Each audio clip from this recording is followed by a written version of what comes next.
Hey, welcome to our Monday night live broadcast.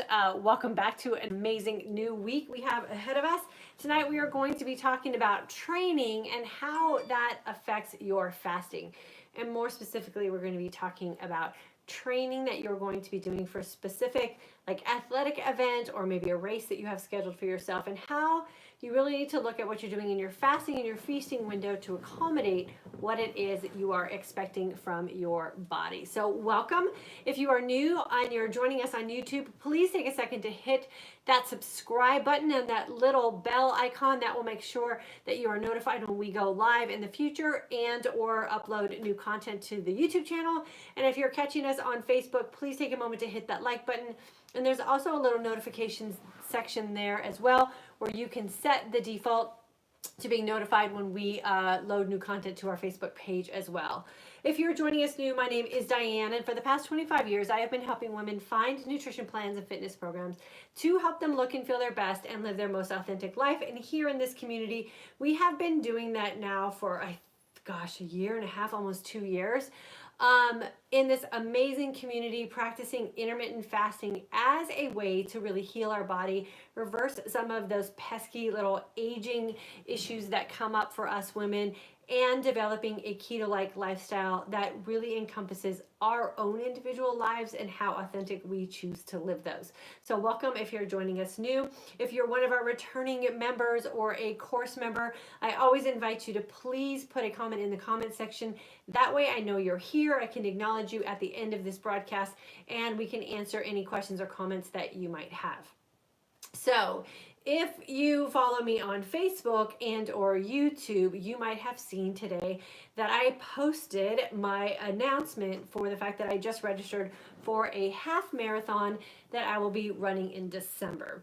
And I know for a lot of people who, or maybe women who are in the running community or are engaged in sort of endurance type of athletic events, it probably isn't that big of a deal that I signed up for a half marathon, and I get that. But for me personally, it's a really big, it's a big deal for me because of what I have gone through in the past couple of years and why it is we have this community of amazing women going through what we're going through in our courses, and some of the things that we're doing to reverse some of the things that we've been struggling with our health, or some of just the aging things that we've gone through. And a couple of years ago, I really thought that my running days were over. I was really sick. I was really fatigued. I didn't know how to feed myself anymore. And that was with all of my experience over the past 25 years of helping so many other women and helping myself really get into some really peak physical shape and performance shape with what I was doing with my own personal athleticism and what I wanted to do with my own personal physique. And when I lost control of that and got really sick, I really thought that my days of running were over. I was also very frustrated with what I was battling with my own personal stress and incontinence issues. I've talked very openly about that here in this community with women, and the fact that I couldn't really compete or couldn't really run at the level that I wanted to comfortably because of the fact that I just couldn't control what was going on in my body, and the stress and incontinence seemed to be getting worse as I was getting older, and it just didn't seem like it was worth it for me anymore. And what I've been able to do over the course of time that we've spent in this community, and what I've learned through my own research and experience, and what I've shared with all of you here, is that I'm actually in prime running condition today, and I'm really excited about the opportunity to get to train for a half marathon. I'm no longer struggling with any stress incontinence issues, which I think is just almost a miracle in and of itself. I do credit that to what I've been doing in this intermittent fasting community, the lifestyle that I've created for myself, and the signs and signals that I've really listened to that my body was sending me about all the intolerances, inflammation, and just issues that my body was having with breaking down what I was putting in it in like a chemical type of level. So no more stress and incontinence. I'm super excited to actually be able to feel like I can run confidently and competitively. So I'm excited about that. Because of what I've been doing in my nutrition and what I've gained again through the loss of inflammation and the way I've retrained my body to really work out and break down what I'm doing nutritionally, I am not feeling the aches and pains that I once was feeling with running as well. And again, I attribute that to, really listening to those signs and signals, getting rid of the gluten in my system, all the inflammatory type of foods that were really wreaking havoc on my joints. So I'm feeling really healthy there. And just confidently going into a season of really being able to train hard, knowing that I have this amazing set of tools in my tool belt to hopefully do better than I've done on the previous two half marathons that I've run. So I'm going to take you guys along on the journey with me as much as I can here in this community. But tonight specifically, I wanted to talk about how your fasting really does have to change depending on what it is that you want to do with your fitness. Now, I will continue to fast when I'm training for this half marathon. So I have about 14 weeks of training ahead of me. So I'm going to be able to go into it pretty casually this first month or so. And I have been working out pretty consistently aerobically. So I'm just going to have to go from my Peloton bike a little bit more to the actual road to kind of pick up that change of physical dynamic and what it is I'm requiring for my body to run. But I'm heading into the season with a pretty good head start, which I'm feeling great about. And like I said, my nutrition is spot on. But I also know that I have to fuel my body a little bit differently just from the sheer fact that I'm going to, one, be burning more calories, and two, I want to feel good. And I want to have that feeling of the competitive edge when I'm training. And oftentimes when you're double dipping with this lifestyle, meaning that you're doing really long, clean fast, and you're really living that keto-like lifestyle, meaning you're managing your carbohydrate intake so you're not consuming any extra or unnecessary carbohydrates.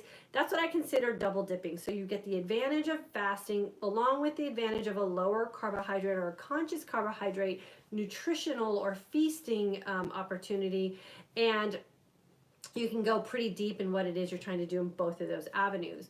But when you really start incorporating some fitness and or requiring more of a caloric expenditure from your body, you have to really consider how it is you're fueling your body, and you want to make sure you have enough reserve to get you through a workout. Now, I have trained for 2 half marathons previously. I did one at 44, I did one at 48, and this one will be at 52 for me as far as my age. And the first half marathon that I trained for, I really got sucked into the whole carbo loading type of mentality that I know a lot of runners do, and it wasn't a really good experience for me. The second time I ran my half marathon, I didn't depend on any like carbo refueling type of supplementation, and I didn't carbo load or didn't feel like I had that sort of flexibility, and ran a much better race. This time I'm going to be fueled with some really good optimal fasting type of supplementation, and will not be adding any unnecessary carbs into my life at all. My goal for this training period and what I'm going to be doing with my fasting is just shorten up my fasting window when I am gearing up for one of my long training runs, and then keeping my feasting window pretty similar to what it is now, but just adding more opportunities to feast. So a longer feasting window with a little bit shorter of a fasting window, just so I can replenish my body when I'm done with a long run. And then just preparing good nutrition and good hydration the night before to kind of fuel me through. I will be training dirty, which basically just means I will be using supplementation on my runs to kind of fuel me so that I do not have to quote unquote eat anything. And I've run fasted before, so that's really not a problem. And I've always run on some sort of supplementation, and the supplementation that I'll be using will really be able to enhance what I'm trying to do in a fasted state with exercise, and anything that I do to break my fast in the beginning stages will definitely be run off. And then my other workouts outside of my long run are going to be pretty standard to what I'm already doing, and what I'm doing in my fasting and my feasting window right now is working well for me. I have added in a protein supplement, which I know some of you, if you've been hanging around here, have noticed that I've been talking about. I'm actually a Modus Nutrition brand ambassador, which basically means that I'm well versed on the product and the properties of that protein shake, and can help coach you if you are looking to add into something into your lifestyle. I've made a switch recently on the supplements that I've been using for this purpose of being able to equip my body with what it needs to train properly. And if you are doing anything outside of just regular type of a workout routine, so I would say anything that's an hour or less, you probably don't really need to add any sort of extra supplementation in. What you're doing in your feasting window, or just maybe some minimal supplementation would probably be enough to get you by. But when you start getting into those hour plus type of workouts, or you're pushing your body to that next level of maybe a fitness goal that you're looking at, or you're increasing your speed, or adding in some hill work, or something that's going to break you down a little bit more, especially for the aging body, you want to make sure that you're getting the right sort of recovery supplementation in. And so that's what I've really added as far as a protein shake. What I wanted to make clear, since we're talking about how you train your body differently, or how you feast or how you fast differently when you're in a training mode, is that you really do need to consider the protein sources that you're putting in your body when you are in a training type of situation. So I have added in a protein shake, even though I'm not an advocate for adding extra protein in your diet. But I've done it on the condition that I'm adding a protein shake into my feast. So that's one meal a day. And I'm taking out animal protein in my second feast or my second meal of the day. So I'm doing a direct swap of protein and putting my protein now in a post-workout type of feast for my body to replenish what I need that I've used up in a strenuous type of physical activity. If you find that your body is feeling fatigued, or you have maybe intense type of soreness in your body, or you're having some of those creaky aches and pains in your joints, it could be due to the fact that you're not replenishing your body correctly post-workout. You really need to make sure that you get the right amino acids in your body that will help with muscle recovery, help with muscle fatigue, and also make sure that your joints aren't being taxed without being taken care of. And so that's what I've been doing in my feasting window. I'm not adding in any more protein than I had before. I'm doing a direct swap, and I've just changed the time of day that I am doing it. Now, I used to supplement with or how I used to break my fast is what I called it before, with a meal replacement shake. And so I wanted to take a second to kind of share with you the difference between a protein shake as a recovery and a meal replacement shake.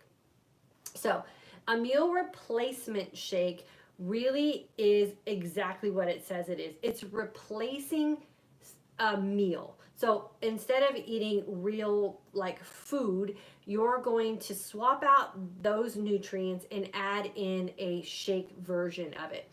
It's very popular in the diet community, and very popular in a type of situation where you're trying to create like a calorie deficit. So you get max amount of nutrients in the minimal amount of calories possible. Oftentimes with those type of shakes, they tend to be lower fat, lower protein, and a higher carbohydrate count. Now, when you are creating a calorie deficit, or you are truly looking to replace a meal, those types of shakes or those type of supplements are ideal. They're perfect for that. But when you're trying to really recover and repair your body from a strenuous exercise bout, you really need to think about what those macro loads are in what it is that you are either breaking your fast with or putting in your body post-recovery. You want to have something that's going to repair what it is that you just broke down. And that's exactly what fitness does. It creates a stress in our body. It breaks our muscles down for an opportunity for them to rebuild and regrow. That's called growth. That's called fitness. It's a good stress as long as we treat it in a way that we're sort of respectful of it, and we treat it with care. And that's exactly what I've been doing with this protein shake that I've been adding in. I can have a very strenuous workout, and the very next day I'm ready for another strenuous workout. I don't have any downtime feeling fatigued, my muscles aren't sore, and I'm not feeling, like I said, any of that creakiness in my joints. So this is one of those opportunities that I really wanted to step in and share with you guys, because I know a lot of you are now getting to that healed state with your fasting and your feasting, and you're feeling like you really want to amp up what you're doing with your body. if you're not feeling that get up and go when you're ready to work out, or you're feeling like your body's fatigued and it's not getting to that recovery point, it's time to go back into your feasting window and see what it is that you're replenishing your body with. One of the reasons that I have switched out a vegan protein type of powder into my feasting window and taken out some animal protein is the fact that I've gone completely grain free. And it's really difficult to go grain free when you're eating poultry, chicken, turkey type of meats. Those animals live on grains. And what I was noticing is I was still sort of feeling that achy kind of feeling in my joints, and I was feeling that little retention of inflammation. And as soon as I really started minimizing what I was doing with chicken and turkey, I started to notice that that was decreasing. And then the help of adding in protein, so I'm not going to be protein deficient at all, I'm just swapping one out for the other, has really kind of helped me get that edge that I'm looking for with what I want to do with my fitness. So if you are in that stage of really wanting to amp up what you're doing with your fitness, whether you're a cyclist or a runner or a swimmer, or you just want to kill it on your tennis team or your golf match, whatever it is that you're doing physically, it really will do your body a lot of good to go back and reevaluate how it is you're fasting and what it is that you're doing in your feasting window. In the community of healing, we really do want to stick with those long, clean fasts and controlled feasting windows. The smaller the feasting window, the better the opportunity that you have to stick to your goals and really get that nice routine down and maturity with what it is that you're doing with your fasting and feasting. It's almost like it's required to do it at that point to really get to that healing level that you want to get at.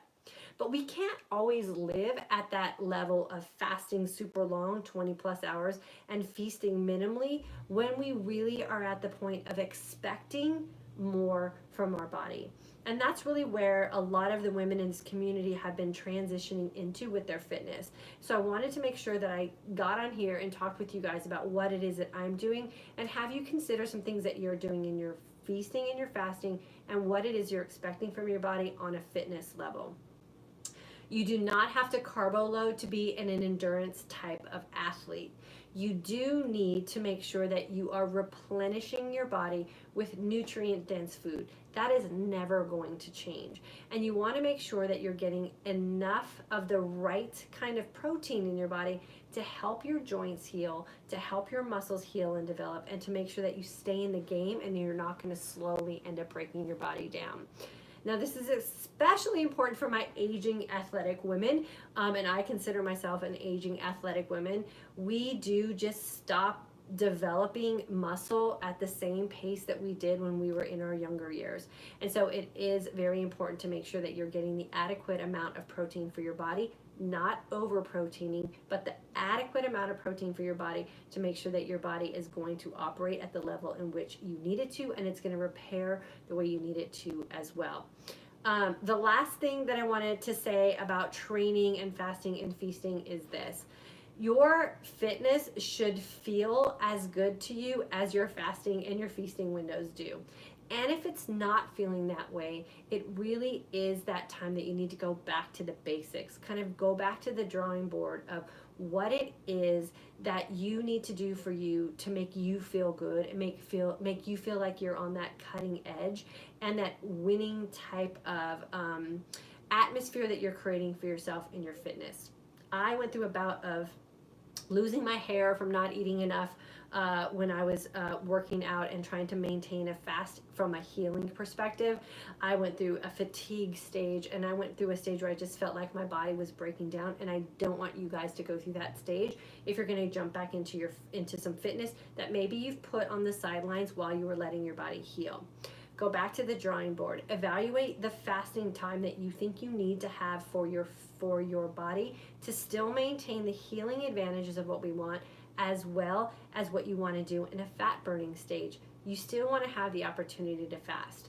We've talked before about what the minimum requirements are for fasting to really keep yourself in that healing stage, and the very minimal you want to fast is 12 hours.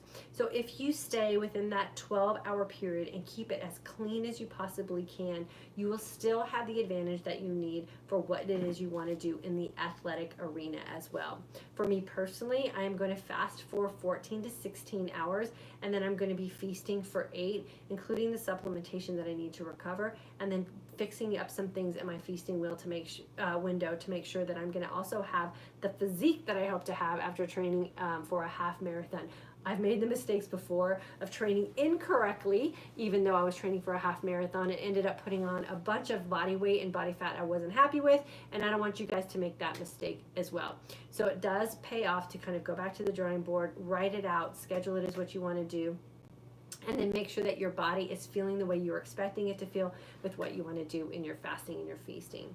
Like I always say here in this community, if you're still at that point where you need to heal your body, you have to stay at that 20-hour clean fasting and really manage that feasting window tightly until you feel like you're at that point where your body is healed. Then you'll have the opportunity to put back in some fitness and really play with your fasting and your feasting windows to accommodate what it is you like to do as an athlete as well.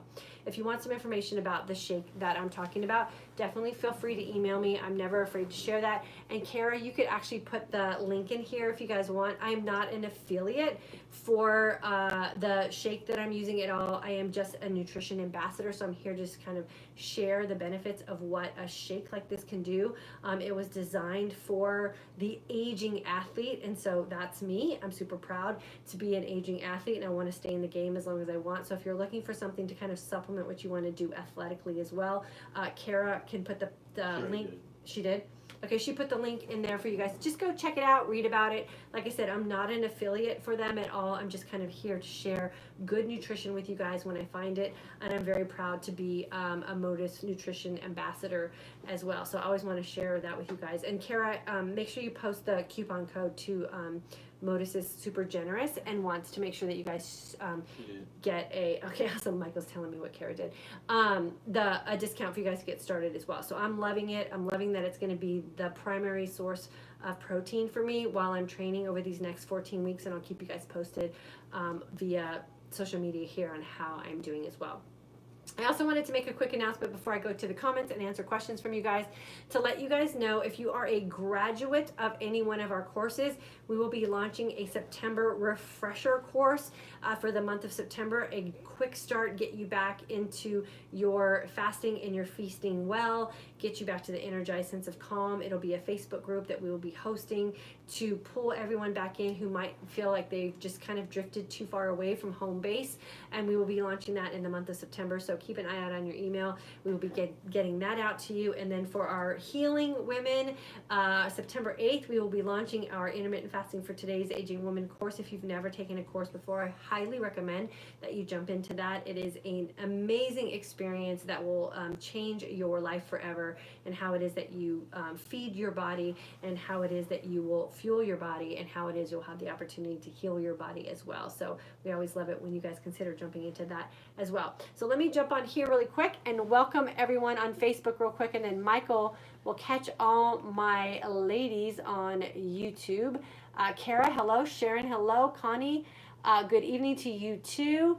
Donna, good to have you with us. Shannon, hello. Sherry, thank you for the compliment. I appreciate that. She said I looked beautiful, and I always appreciate those kind of comments and graciously take them. I look and feel the way I do today based on me making decisions that are really helping me live my most authentic life.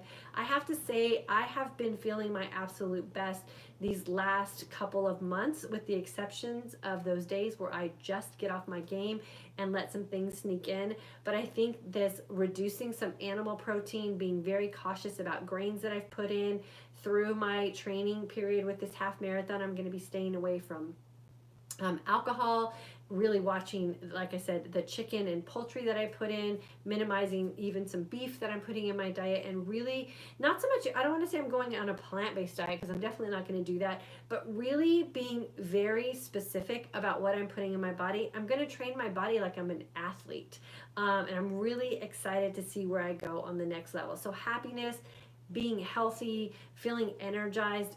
Like I always say, it starts from the inside and it oozes out. And I hope that I'm oozing out how I'm feeling, because I'm feeling absolutely fantastic. So Sherry, I appreciate that compliment so much. Lori, so happy to see you live tonight. Been a long time. Congrats on training for the 13.1. Thank you, girlfriend. I appreciate that. It's going to be super fun. I'm so excited, you guys, because I felt like, seriously, like my days were over. So to be excited about running again and thrilled about going through the training process, it's just super, super fun. Robin, good to see you. Nadai, good to see you. Tamara, good evening, girlfriend. Anna from California, a Cali girl. I just signed up for the September course. Looking forward to it. Honest, Anna, I'm so excited for you. September is going to be super fun. It's just a great experience. You got a great group of women joining you as well. So you're going to walk away with some new girlfriends. That's always fun too. Robin from Chicago's here. Let's see. Tanya, what supplements do you use? I use a Modus vegan protein shake. So it's a protein shake that has no pea protein. The protein is actually pumpkin seed isolate and potato isolate. And so that's what I'm using for my break fast post-workout recovery. And then Michael and I also use exogenous ketones to fuel our workouts for pre-workouts. And if you guys want to ever get like a flavor sample of packet of that, we do offer that to people in our community. You just have to email us and we can get you the link to that as well. Or Kara, you can post it in the comments there too. And it gives you an opportunity to sample them for 10 days and see what kind of flavor you like best. So I will be using just those 2 supplements for my training this round. I'm super excited about it. Nellie, hello. Shannon, do you eat right before your long run or just recovery after? Yeah, I won't be eating at all before any runs or any workouts. I'll just be using my pre-workout, and then I will post workout recovery. And I'm going to try to time it just so I can have a little bit longer fast. So I'll have my break fast about an hour post workout. And if I'm doing just a regular workout, like a 30 to 45 minute workout or a Peloton ride, I'll probably just extend into my fast. So I'll probably just gauge it off how I'm feeling. If I feel like I need something, then I'll do something within the hour. And if not, I'll try to stretch it out for sure. I want to get that really deep opportunity of healing, and fasting and feasting well puts you in that really great state of ketosis and fat burning state and healing state. And I'm hoping to just kind of push that a little bit deeper with what I'm going to do with my workouts, because that also does the same thing by just burning through those stored glycogen pockets we have on our body. So I'm hoping to really amp that out as well. Mary Jo, hi to Diane and Michael. Mary Jo says hello. Hi Diane, love how you look, radiant. Oh, thank you, girlfriend. I appreciate that.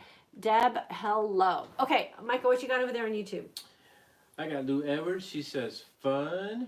Yay. Marnie Hassan says hi from Melbourne. Norma Pickin, what do you do about atrophy when you lose muscle and get loose skin? What should I do?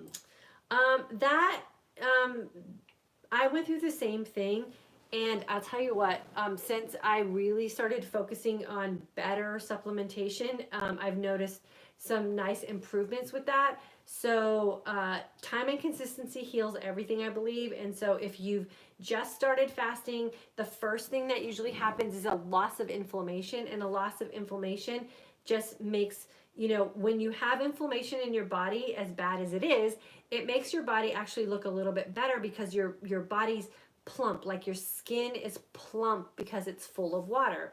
When you lose inflammation through fasting and feasting well, your body loses inflammation from your brain to your toes, and that leaves your body looking a little bit deflated. What you have to do is just stick with it through time and consistency, and what ends up happening is your skin starts to heal. I use collagen protein, I use my vegan protein shakes, and I use supplementation and really good nutrition and really good hydration. And what you'll see over time is your skin will bounce back too. So you got to just be patient. And workouts. Yeah. I always say fill the space, right? So I fill the space with muscle. And that just makes that skin be a little more taut on your body, right? You want to have that skin tighten back up. So you don't want to have it be, you don't want to have that empty voided space between, your skin and your bones. You want to fill it up with something, and the best thing to fill it up with is some good lean muscle. Okay, we have Pam Williams. She says hi from Fresno, California. Hey, Pam. Marnie Hassan. That will be great to get back in the groove. I've been fasting, but not as tight as I would like to. Awesome. So, who was it? Marnie Hassan. Marnie, have you been in one of our courses? Your name sounds familiar. If you've been in one of our courses, you should jump in with us in September. It'll be the great thing for you to do. Or jump into the Intermittent Fasting for Today's Aging Woman course in September. Bernadette Lumley says hi from New Jersey. Tara Z, another Cali girl here. Cali girls are coming out tonight. I love it. And Marnie asks, is Michael running with you? I might run with Gabby, but Diane wants none of me in that race. Just saying. Michael has the nickname of the Gazelle because when he's in running shape, he runs like a gazelle, like he runs fast. And when Michael's not in running shape, I am the good wife and I run with him. So I never gazelle him, but he will always gazelle me. So it's not good for my ego to run with him when he's in running shape. So when I do something like a half marathon, I'm pretty selfish with it and I want it to be my race. And if he wants to run a half marathon, he can pick it, he can register for it, he can do what he needs to get there, and I will be the loudest cheerleader for him on the sidelines, but he is not going to trump my half marathon. I will be holding a sign for her. Me and Gabby will be holding a sign for her and cheering her on. Yes, and they'll be super supportive with my training, and I'll probably drag him out on a couple training runs, and my hope is to drag Gabby out on a couple training runs with me. But when I'm in like race mode, or I'm in that mode where it's my thing, I'm pretty selfish with it, and I don't apologize for that, and I suggest you do the same thing. I want to have it be my thing, and I'm going to work for that, and if Michael's ready to do it, then we'll do the same thing for him. Okay, we got Lydia Vasquez. She says, is the September class closed? No, ma'am. It is ready for you and open. And it starts on the 8th, I believe. I think it's the 8th. It's on a Saturday. So get registered. We would love to have you. Wow, that's weird. You already gave her that response. She said, no, ma'am. We're still open, is what you said to her. That's Kara. Jackie Barnes. Diane, do you use MCT oil? No, ma'am. I do not. I've tried on so many occasions. I was a big brain octane and MCT oil person back in the day when it was the big thing in the beginning, and I got really sick from it. I developed almost like an aversion to it, and can't take that concentrated level of a coconut anything. So I don't use it at all. I do use coconut oil for cooking, but I don't use it for any other reason than that. I don't take it in shots. I don't put it in my coffee. There's some in keto cream when you use that. Yeah, but I don't use that anymore. So, no, I don't. I know there's people who do and they love it. So I say if it works for you, then it's awesome for sure. But I definitely won't be using it at all. No. Debbie Freeberg says, hi, Diane. Hey, girlfriend. And Marnie Hassan, she says, yes, I've been in 2 courses. Okay, cool. Then you should jump into September with us. It'll be super fun. It's going to be Facebook only, so that we can be a little bit more intimate with one another. It's really hard in a course. I feel like it's always just one way, which is appropriate for some situations. But for this refresher course, I want to kind of be able to have my hands on you guys and have it be more intimate. So we're just going to do Facebook only. That is it. Anything else? Mm-hmm. All right. So if you are getting ready to jump back into some fitness, I highly recommend going back to the drawing board with what it is you're doing in your fasting window and your feasting window. If fasting for 10 hours or 20 hours is working for you, then you're a champ. I say stick with it. There's no need to change anything until something starts feeling off. I am going to be adjusting my fasting and my feasting for my training as needed, and I'm going to be relying, one of my 2 meals a day will definitely be a protein supplementation. I'm going to throw some other stuff in there so I can get some greens and stuff like that in there as well. So it will be a complete meal for me, but it will be a protein base. Yes, I do not promote over proteining. That will pretty much be the only protein I have. And then I will have my second meal, which will be dinner with my family. And then I will be having in, adding in my pre-workout formula. If I can stick to 18 to 20 hours of fasting, I definitely will. If I'm feeling those days where I just need to have more nutrition in my body, I'm going to put more nutrition in just because I know the intensity of what it is that I'm planning to do with my fitness, and that's totally fine. My suggestion is to always find a way to feel at peace with what it is that you're doing, with your fitness, with your fasting, with your feasting, and then at the end of the day, your overall well-being and how you are feeling in your life and in your body and in your mind and in your heart. And if something feels off, you have to go back and look at what you're doing and figure out what it is and tweak your system until you get to the point where you're feeling on. I will try to share as much as I can here with you guys, but I never like to over inundate social media. I want you guys living your lives. I don't want you worrying about staying posted on a Facebook page or a YouTube channel. I want you to live your lives. I want you out running. I want you out golfing. I want you out swimming. I want you out skating. I want you out moving and living your life. So check in when you can. I'll share as much as I can. And then if you're in one of our courses, that's where I'll really be able to share a little bit more because it'll be a more controlled situation for sure. Always feel free to ask me questions. I'm here to help you guys. Email me if you want a rundown of some supplements that maybe you're using and you want me to kind of look at them and see if I have any experience or knowledge with them. I highly recommend if you're feeling the aches and pains or you're not getting that post-workout recovery feeling like you need to have, check out the Modus Nutrition site. I love the integrity of their company. I love the integrity of their product. I love that it's designed for an aging professional athlete.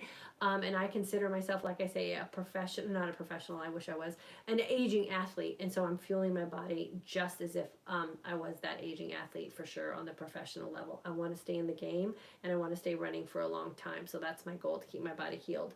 And then the other supplements I'm using for pre-workout, there's links. You guys can check them out. Always do what's in your comfort level. Always do what's going to make you feel authentic to you, and never feel like you have to add in anything if what you're already doing is making you work at your peak level for sure. Did you have something else over there? Yeah, I got Myra. She says hi from North Carolina, planning to join the September group. I'm thin but really need to build muscle as being vegan for 10 plus years, but I want a clean change, not too drastic. Awesome. And you can be muscular and vegan for sure. So it might just be some vegan products that you're adding in. A lot of times, and I made this mistake myself, when I was really suffering from gluten and went really heavy into gluten-free products, and I ended up just eating a bunch of processed, really expensive, fancy marketed food. And so oftentimes when you're vegan, I know you get caught up into that feeling like you have to eat processed vegan food. And the best thing you can do if you're vegan is just eat plants. And I can kind of help you with maybe tweaking some of what you're doing in your veganism to get you the body and the results that you're looking for. Maybe help you get some of that lean muscle back on your body as well. Fasting will help with that for sure. There's Melissa Lewis. She said, thoughts on serapeptase. You know what that is? I have no idea what that is. Let me see. Serapeptates? No. Nope. If you can give us a little bit more of a description of what you're talking about, maybe it's just a spelling thing, or we're not pronouncing it right. Maybe, I don't know. Dawn, how can you tell if you have an aversion or allergy to certain foods? Every time I eat eggs, I feel sick to my stomach. I never used to have this, but since starting keto, I can barely eat them. I would say go without them then. There's a lot of people who have egg it's not allergies, it's a sensitivity, meaning your body's chemistry can't break them down, so you just feel off after you eat them, or maybe you feel sick after you eat them. So maybe it's the quality of egg you're eating too. I know we've completely upped our egg game, and we use the Alfresco brand of eggs, which are supposed to be the best quality eggs as far as how the chickens are raised and all that kind of stuff. So maybe it's the quality of eggs that you're eating. Maybe it's you have some aversion to some grains or something. Remember, you are what you eat. So there's no such thing as a grass-fed chicken. Chickens don't eat grass. So maybe it's something that the chickens are eating that is having, and your body's having a reaction to, maybe not the actual what an egg is, but what an egg is made up of chemically because of what the chicken eats. So I would just say go without them if they're making you feel sick. If you can, up your eggs, maybe up the egg quality if you can, and then retest them would be the best thing I could say.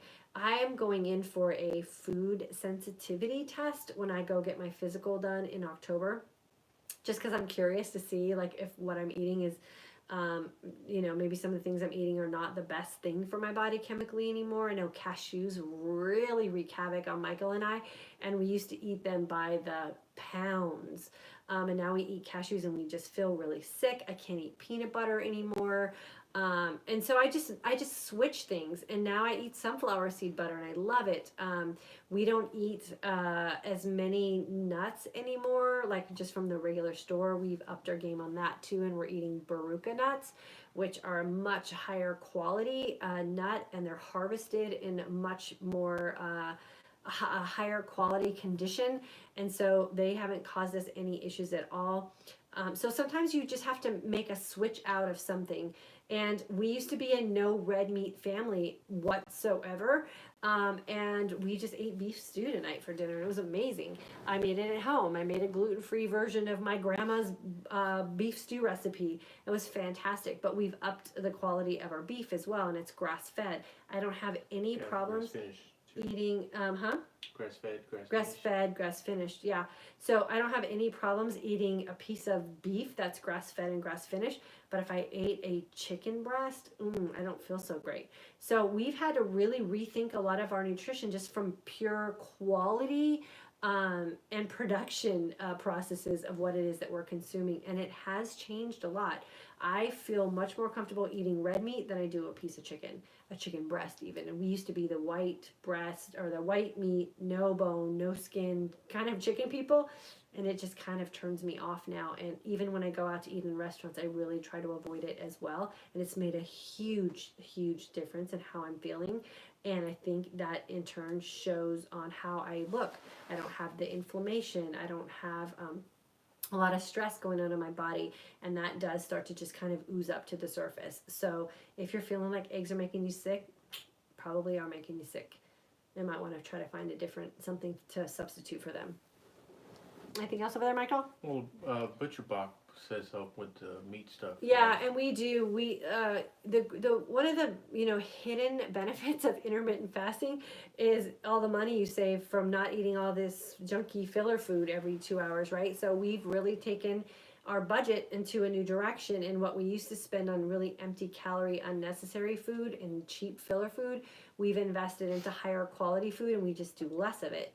So we really have upped our meat game, we've upped our egg game, we've upped our milk game, we've upped the nuts that we consume are processed in a completely different fashion. Our supplements are completely different, and it really has helped on all levels. And I don't think we're really spending any more money, except maybe the water that we consume, but we feel very strongly about that as well. So eat less and go higher quality is the best advice I can give on some of those areas where you might be the chicken that's just keeping you from getting to your best, right?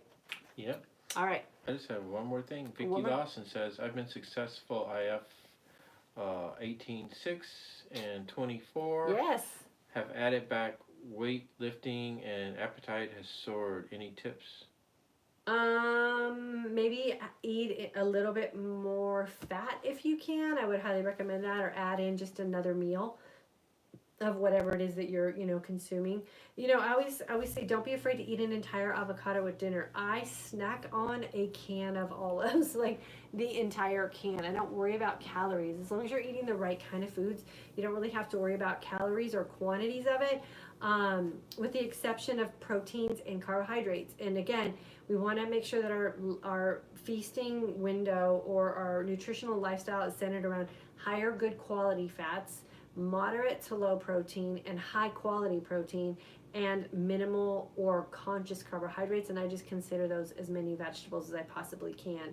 So what happens to protein is if we get too much of it, or we don't get the right kind of it in our body, and our body can't utilize it, it stores it, and it eventually gets converted into glucose, which turns into glycogen, which ends up as fat.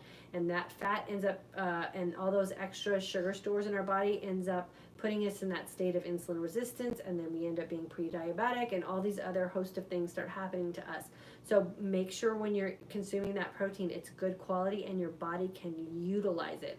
If you're not in the state of your body being in a position to utilize that protein, it stores it just like it does everything else. So if you're eating too many fats and you're eating too many carbs, your body's going to store that because it's not having an opportunity to burn it off. So there is a little bit of finesse. You got to get yourself worked around to get the right numbers. I don't believe you have to count macros. I don't think you have to be super obsessive about weighing your food. You just got to apply really good common sense. Look at food and understand, yes, this is good for me. No, this is not bad for me. We're all pretty common sense type of people. We don't have to talk ourselves in or out of eating quality food. Generally, when we're talking ourselves in or out of something, it's something that we're trying to justify. If you have to justify something, it's probably not necessary. If it's a good common sense decision, that's usually the route that you would want to go. And I think those are general guidelines that you can live pretty sanely and healthy around your food without having to be super fanatical about it or super obsessive about it, and then put yourself in a position where you're going to feel like you're failing at something. We want to get rid of all of those boxed in type of lifestyles and boxed in types of behaviors and mentalities with what we're trying to do with our food. Be open about it. Just use common sense, and then just know that your body works best on really good quality fats. You don't want to store up any extra protein, so use that wisely. And then, man, if you can put your hands on some really good quality vegetables, you are golden for sure. Okay, so we are going to cut you guys loose. 50 minutes always goes by so fast when I'm hanging out with you guys. I absolutely love it. Great questions and comments today. I hope this is helping my women who have maybe felt like they had to take a break from what they were doing in their athletic arena to get their fasting and feasting on point. It is a great break to take. I highly recommend it. I did it myself, but I am healed. I am ready to go after what I want to go after in the gym and with my athletic performance. And if you're feeling like you're ready, I hope that this talk really helped you and encouraged you to get back at it and really do what makes you feel like you're living your most authentic life. If you're going to jump in with us for September's Book of the Month Club and you want to get it ordered, this is it, The Happiness Advantage. It's a perfect segue from Girl Wash Your Face. We are going to jump on Friday on Instagram at 2 p.m. and I'm going to share with you how Girl Wash Your Face changed this girl's life and some choices that I've made since I've read that book.